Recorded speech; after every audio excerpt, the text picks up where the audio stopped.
What's up YouTube? So today I have two new stories for you.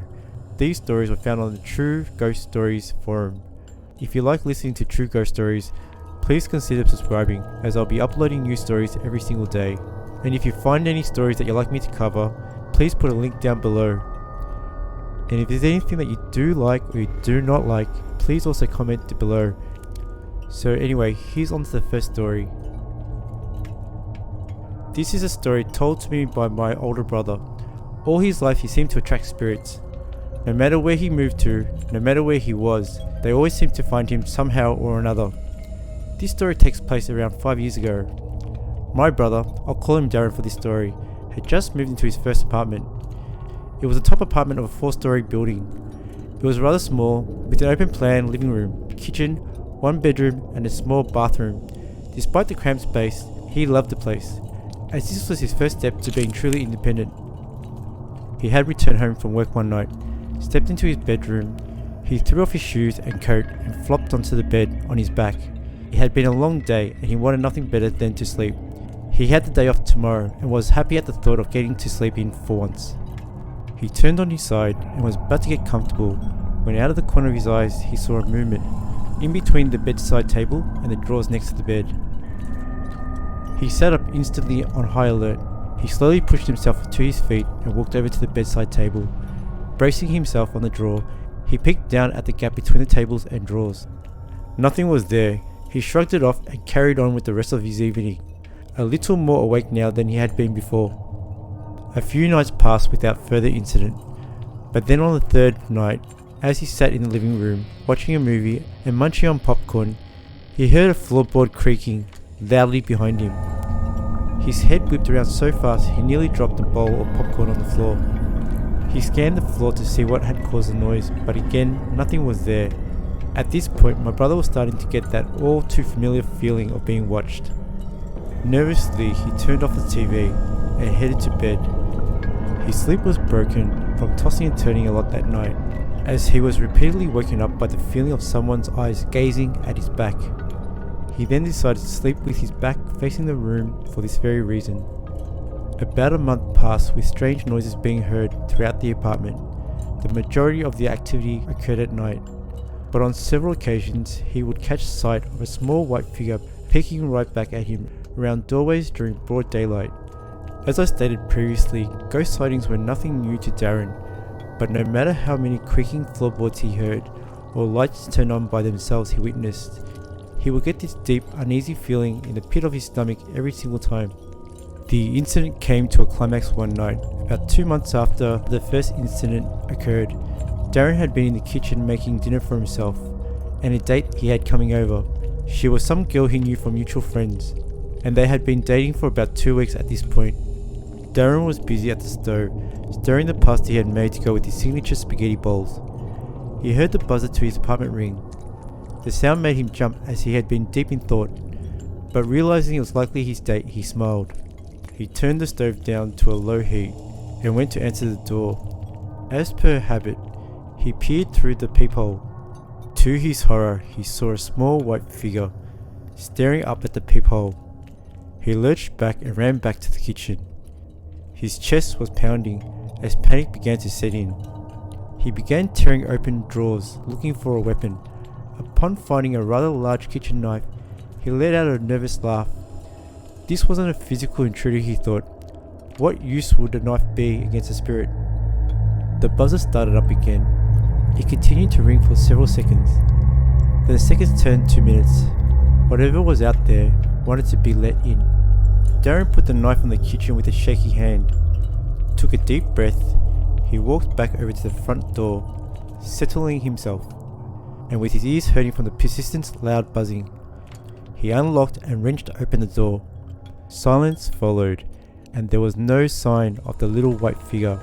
Darren breathed a sigh of relief. Slumping to the floor, at that moment he felt as if all the energy had drained from his body. He blacked out.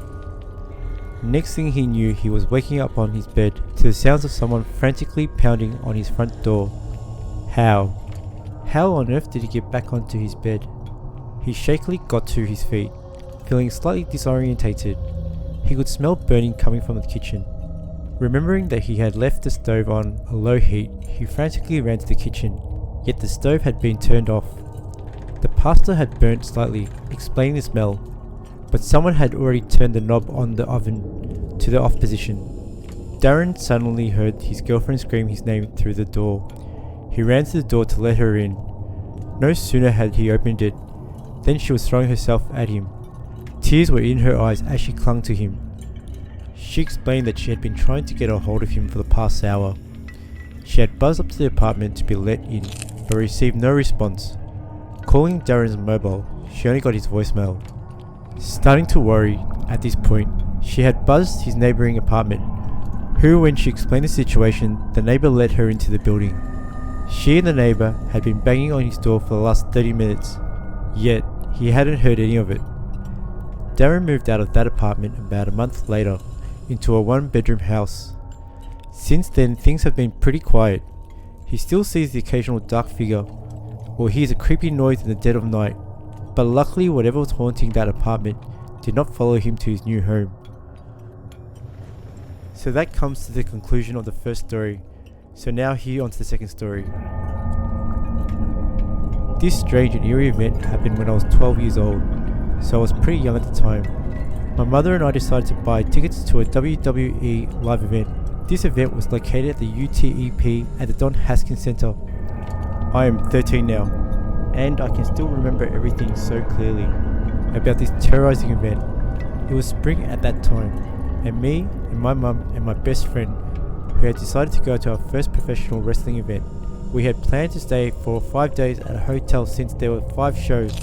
We had bought 15 tickets, 3 tickets for each show. We also made plans to explore downtown as well.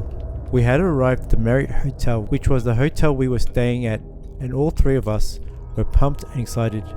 We unpacked our things and brought our money with us, in case we wanted to buy more merchandise, and put our stuff in suitcases in 3 separate sections. There was only one closet, so we had to make it work for all 3 of us. It was basically just me and my mum. We had brought my best friend so he could experience how exciting it was. We had already unpacked our stuff, so we decided to head over there now, instead of later, so that we could be early and not have to wait a long time. About 10 minutes later, we had arrived, and got a pretty close parking spot, which was sweet. We had the best experience ever. An hour into the show, I had to use the bathroom, so I took the chance and decided to go. Then as soon as I went in, I felt someone or something touch my shoulder, and I shrieked, but I refused to turn around. By the time that I had turned around, I was processing what had just went down. I heard a shriek from the stall, and I kicked the door open and found my mum in the stall. "Honey, come down. I was coming to check if you were okay, because you're taking so long." I turned as red as a beetroot. After that incident, I came out of the bathroom, and it was intermission, and all 3 of us decided to go buy some souvenirs and more food and drinks while we had the opportunity. We arrived back to our seats with what we had bought from the stands, even though we spent a lot of money. But what good is going to a show without buying food and merchandise? The night was fun and entertaining until about 8 PM. Being the kid that I was, I had decided to get a large drink, which wasn't a good idea because now I had to use the bathroom. I had to muster up courage because of the incident that happened earlier. I got up and bravely went inside the restroom. Once I went in, I told myself, no matter what happens, you're going in and out. Of course that didn't happen, because I got bored and decided to stay a bit longer and playing games on my phone. After 5 minutes, I decided to walk out when this happened. I had my handle on the door when I heard a loud shriek from the stall. I was just standing there, petrified and pale, not wanting to turn around, but I did so. "Hello, anyone in there?" I called out. There was no answer. I turned and was about to pull the door open when something grabbed my shoulder and yanked me back so hard. I fell on my butt and I was white as a ghost. I got up fast and ran out of there as fast as I could. I decided not to tell my mum what had happened, and I didn't want to either. I want to advise people to watch out for the poltergeist at the Don Haskins Centre, because it doesn't like when people enter its yard. No matter who you are, always watch your back in that restroom before it attacks you like it did to me. So that comes to the conclusion of today's story. Thank you for watching my video. Have a nice day.